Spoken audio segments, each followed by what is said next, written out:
भारत गौरव आचार्य श्री पुलक सागर जी गुरुदेव के प्रवचन और धार्मिक कार्यक्रम देखने एवं सुनने के लिए जिन शरणम मीडिया चैनल को अभी सब्सक्राइब करें और बेल आइकॉन पर क्लिक जरूर करें। ओम नमः सिद्धेभ्यः। ओम नमः सिद्धेभ्यः।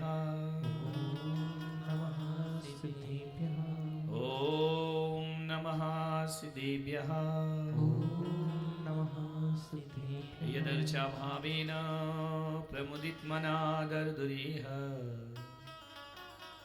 क्षणादासीत् स्वर्गी गुणगण समृद्ध सुखनिधि लभन्ते सद्भक्ता सिमि सुख समाजं किमु तदा। महावीर स्वामी नयन पथिगामी भवतु मे। अरिहंत सिद्धमन महा उपाध्याय आचार्य जग के जितने साधु संत सब नमन करे स्वीकार। गणधर देव को सुमरि के जिनवाणी का ध्यान। आदिनाथ भगवानी का करहु चरित गुणगान। आदिमिति तीर्थंकर प्रभु आदिनाथ मुनिनाथ। आदि व्याधि सब मम हरो तब चरणन में मां। चरण शरण है आपका तारण तरण जिहार। भवदधि तट तक ले चलो करुणा कर ऋषिया। जय बोलो ऋषभदेव भगवान की जय। बोलो महावीर भगवान की जय। परम पूज्य गुरुदेव आचार्य श्री पुष्पदंत सागर जी मुनि महाराज की जय हो। केशरिया लाल की जय हो। मरुदेवी के लाल की जय हो। नाभिराय गोपाल की जय हो।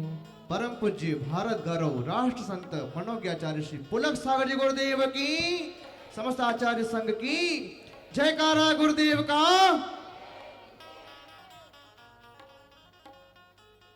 प्रातः की बेला में आपने दान तीर्थ के दिग्दर्शन किए। राजा श्रेयांश राजा सोम धन्यता को प्राप्त हुए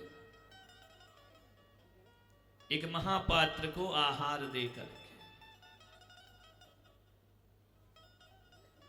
पात्र पात्र की कीमत होती है। तीर्थंकर महापात्र होते, उनको जो आहार देता है तीसरे भाव में मोक्ष को प्राप्त करता है नियम से। राजा रानी दोनों निर्वाण को प्राप्त करते हैं। हमारे भगवान से जिसने अपना नाता जोड़ लिया उसका मोक्ष का द्वार खुल गया। माता पिता के रूप में जोड़ा हो नाता, सौधर्म इंद्र के माध्यम से जोड़ा हो नाता, चाहे अष्टकुमारिकाओं के रूप में जोड़ा हो, चक्रवर्ती के रूप में, पुत्र के रूप में, पुत्री के रूप में, उनके वंश में जो भी पैदा हुआ हो, उनके निकट जो भी आया हो, सबका उद्धार हो जाता है, कल्याण हो जाता है। और जो हवा भगवान का तीर्थंकर का स्पर्श करती है वह त्रस पर्याय को प्राप्त हो जाया करती है। यह तीर्थंकर की महिमा होती है। जिस भूमि पर भगवान चरण रखते हैं वो पृथ्वी काय दुर्लभ चिंतामणि रत्न के समान त्रस पर्याय को प्राप्त कर ले। जिस जल की बूंद वर्षा योग में भगवान का स्पर्श कर ले, वो जल की बूंद नहीं रहती, गंधोदक बन के अपने भविष्य के निर्वाण की, मोक्ष की व्यवस्था कर लेती है। जो दीप आरती के लिए जल गए, वह अग्नि काय मुक्त हो जाता है अपनी पर्याय से। ये तीर्थंकर की महिमा है। भगवान चलते समय जिस वृक्ष के नीचे बैठ गए, ध्यान करने लगे, वट वृक्ष के नीचे, वो वट वृक्ष भावी निर्वाण भाजनम, एक दिन वह भी मोक्ष को प्राप्त कर लिया करता है। जो जो उनके संपर्क में आया वो सब द्रव्य मंगल हो गए, मंगलता को प्राप्त हो गए। एक इंद्रिय भी तर गया, वायु कायक, अग्नि कायक, वनस्पति कायक, सारे जीव जितने इंद्र देवी देवता समोसरण में गए, सबके कल्याण होंगे। ध्यान रखना डूंगरपुर वालों, जब ये जीव तर गए तो हम लोग तो 8 दिन से भगवान की कथा सुन रहे हैं, हमारा भी निर्वाण निश्चित है, मुक्ति हमारी भी निश्चित है। स्पर्श जो कर ले, तीर्थंकर का चरित्र, ये तीर्थंकर की पावनता है। हताश मत हो कि हमारा क्या होगा, हम निर्वाण को प्राप्त करेंगे, ये आत्मविश्वास अपने जीवन में रखना चाहिए। आज नहीं तो कल, कल नहीं तो परसों, परसों नहीं तो वर्षों, जो भी इनके वंश में पैदा होकर इनके प्रति पूरी श्रद्धा रख लेता है, वह निर्वाण का भागीदार हो जाया करता है। तुम लोग नहीं जाओगे मोक्ष, बोलो नहीं, फिलहाल तो मूड नहीं है। फिलहाल तो उस समय भी उन लोगों का मूड नहीं था जो उनके साथ जुड़े थे। बाद में बनते जाता है, बनते जाता है, बनते जाता है। आज जो ऋषभ कुमार का अभिनय किया ना, मेरे पास आए कि मैं धन्य हो गया, मेरा आज मैं अपने जीवन में सबसे बड़ी धन्यता का अनुभव कर रहा हूं। वो मुझसे बोले कि मुझे पहली बार भगवान को आहार कराने का, अंजलि बांधने का सौभाग्य मिला। मैंने कहा तूने मेरे भगवान के सामने अंजलि बांध ली ना, एक दिन देखना तू हकीकत में अंजलि बांधकर जीवन में अपना उद्धार अवश्य। बोले मेरा मन बदल गया। मैंने कहा इतना मन बदल की पत्नी नंदा सुनंदा की तरह रोने लगे बैठ करके। लेकिन मेरा चित्त अब चेंज हो गया भगवान का अभिनय करते करते। यही सम्यक्त के क्षण, यही मोक्ष मार्ग की पहली सीढ़ी के क्षण है। आचार्यों ने कहा है कि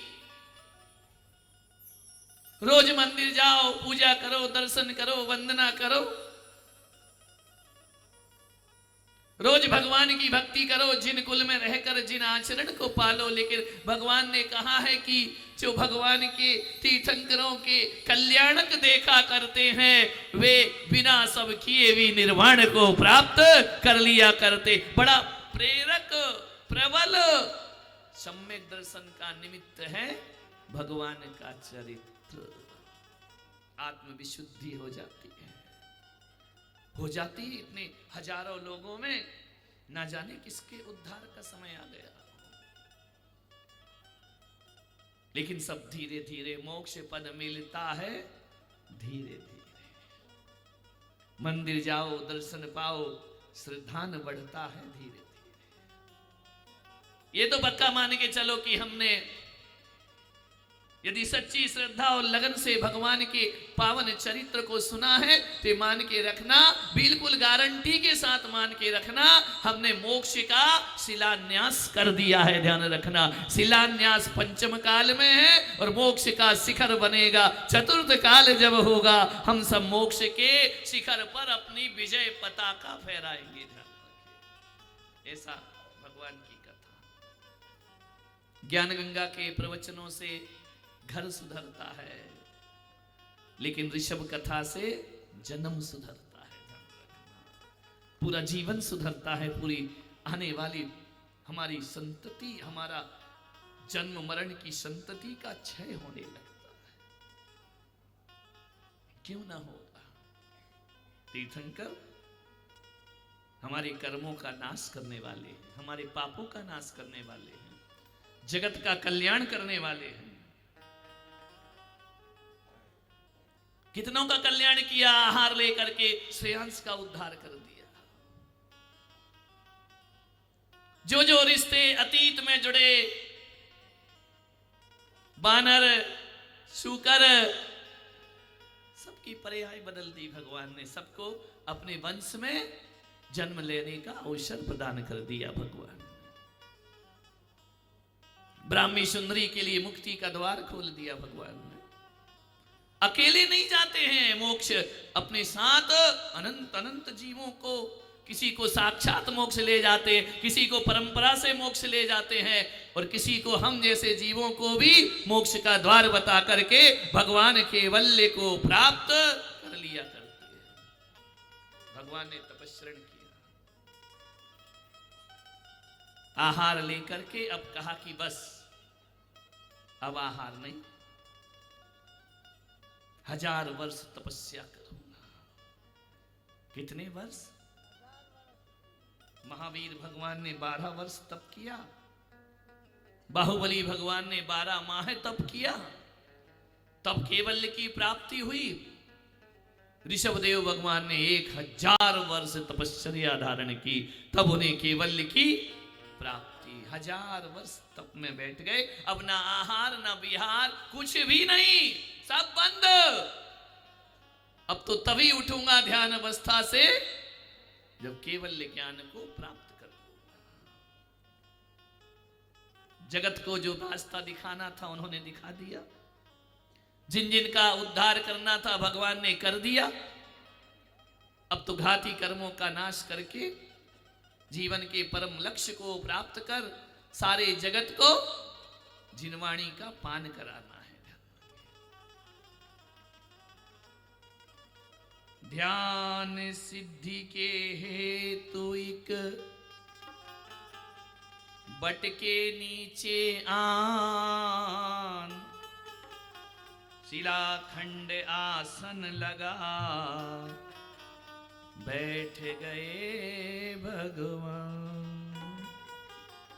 मोक्ष सुपद में चित्त दे, काय में चित्त लगाया उन्होंने? मोक्ष प्राप्ति में।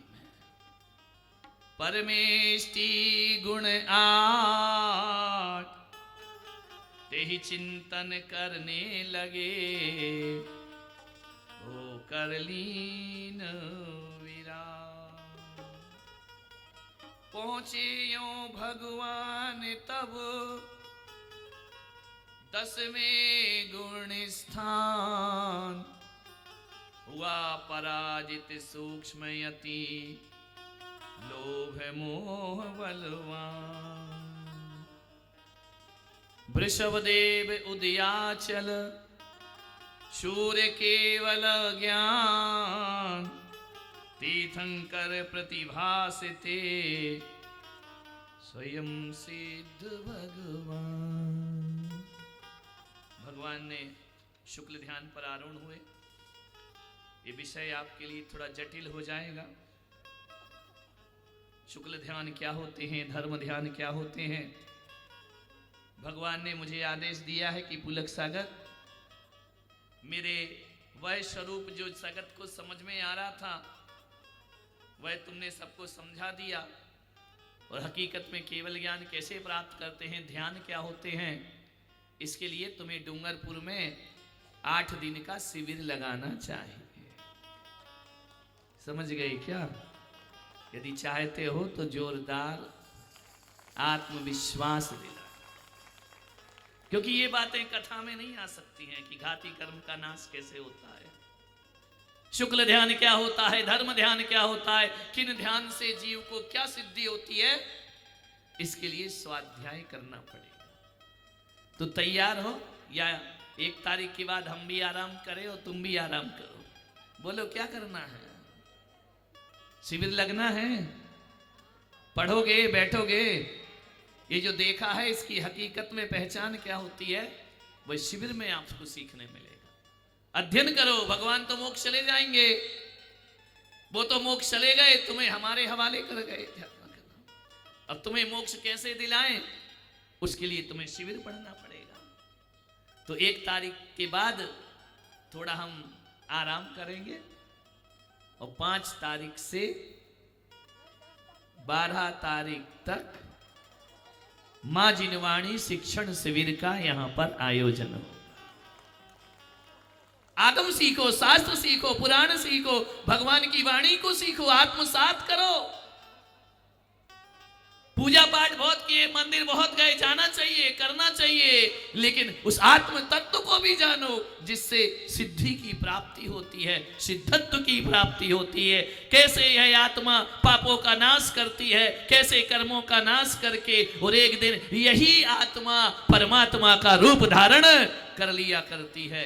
वह जिनवाणी जो है वह शिविर में आपको सुनने मिलेगी। टाइम वही रहेगा 8:30 बजे से 9:30 बजे तक बड़े लोगों का और बच्चों का शाम को रहेगा। समझ पड़ी? नहीं पड़ी है ना? उसके फॉर्म कल से मिलना शुरू हो जाएंगे। 2 दिनों में सारे फॉर्म भर दीजिए। बिना फॉर्म भरे अंदर आने नहीं मिलेगा। वो प्रवचन नहीं है, वो ऋषभ कथा नहीं है, आपको फॉर्म भरना पड़ेंगे। जिनवाणी का स्कूल लगेगा यहाँ पर, ध्यान रखना। और इस स्कूल को पढ़ाने वाले हम स्वयं होंगे, माताजियां होंगी, महाराज होंगे, जो आपको शिक्षा प्रदान करेंगे। क्योंकि अभी हमको भगवान ने आदेश किया है कि ठंडी में कहीं नहीं जाना है ना? तुम लोग तो सोच रहे हो कि भगवान को मोक्ष हो गया तो महाराज कभी बिहार। अभी नहीं, हमको मना किया है भगवान ने। कहा है कि नहीं, तुम ठंड में ज्यादा परेशान नहीं हो ना, और ये लोग ठंड में ज्यादा रजाई ओढ़कर ना सोए, इन्हें बाहर निकालो, मां जिनवाणी की गर्मी इन्हें प्रदान करो, ज्ञान भानु का उदय कराओ, इनके अंतस में, हृदय में ज्ञान का सूर्य प्रकट कराओ। ध्यान रखिए, मिथ्यात का नाश कराओ, सम्यक्त का रास्ता बताओ इनके लिए। तो मैं ऐसा सोचता हूं कि 5 तारीख से स्थान आपको बता देंगे। चल रहा है अभी आगे पीछे, आगे पीछे। यही स्थान रहा तो भी अच्छा है, कोई और रहा तो भी अच्छा है। तैयारियां आपको पूरी करना है। तो मुझे जरा बताओ तो कि शिविर लगना चाहिए या नहीं लगना चाहिए? ऐसे लगेगा इतना मरा मरा सा जैसे तंबाकू उड़ा रहे हो, फिर तो हो गया काम, फिर तो कैंसिल ही समझो। चलो भैया वापिस चले केसरिया जी। वहां के लोग बहुत अच्छे से ताली बजाते हैं, समझ गए? वहां के लोग थोड़ा दिल से बजाते हैं, वहां के लोग रोम रोम से बजाते हैं। केसरिया के लोग रोम रोम से नहीं बजाते, जय जयकार लगाकर बजाते हैं, अनुमोदना करते हैं। बोलो ऋषभदेव भगवान की। ऐसे आगे आगे की हम तैयारी करते रहते हैं। समझ में आ रहा? ठंडी में काय को यहां वहां भटकोगे, यहां जाना वहां जाना, कहीं नहीं जाना, और सीधे मंदिर की तरफ आना और महाराज के पास जाना। तुम्हारे जीवन में कल्याण के पथ प्रदर्शक बन करके हम तुम्हारा सतपथ दिखाने का प्रयास करेंगे। नष्ट घातियां कर्म के करते भोग असंख्य, ध्यान व्यवस्थित हो तभी ले आसन पर्यंक। पर्यंक आसन में भगवान बैठ गए, घातिया कर्मों का उन्होंने नाश कर दिया। नष्ट हुआ सब जग संतापन। बोलिए सभी, बोलिए ओ नष्ट हुआ सब जग संतापन, नष्ट हुआ सब जग संतापा, शांति छा गई अपने आपा, शांति छा गई अपने आपा, अवधि ज्ञान से इंद्र ने जाना, अवधि ज्ञान से इंद्र ने जाना, वृषभ देव का केवल ज्ञाना, ऋषभ देव का केवल ज्ञाना, ओ ये रावत हाथी चिंगाड़े, ऐरावत हाथी चिंगाड़े, देवलोक बज उठे नगाड़े, देवलोक बज उठे नगाड़े, निर्मित विक्रिया, निर्मित किया विक्रिया नामक, किया विक्रिया नामक, नागदत्त ने एक ऐरावत, नागदत्त ने एक ऐरावत, समोसरण दर्शन किए दूर से सब देव, रसना पर तो शब्द नहीं, लोचन लावही ले। समोसरण की जो महिमा है इतनी महान विराट है कि बोलने की जरूरत नहीं, देखकर ही पापों का नाश हो जाया करता है। आपके डूंगरपुर में भी ये समोसरण बना है, समय की अपनी सीमा है। मैं आज के इस समोसरण के लिए यहाँ पर बिल्कुल जल्दी जल्दी, ज़्यादा टाइम नहीं लेना है क्योंकि फिर मेरा समय हो जाएगा। उमेश जी आए,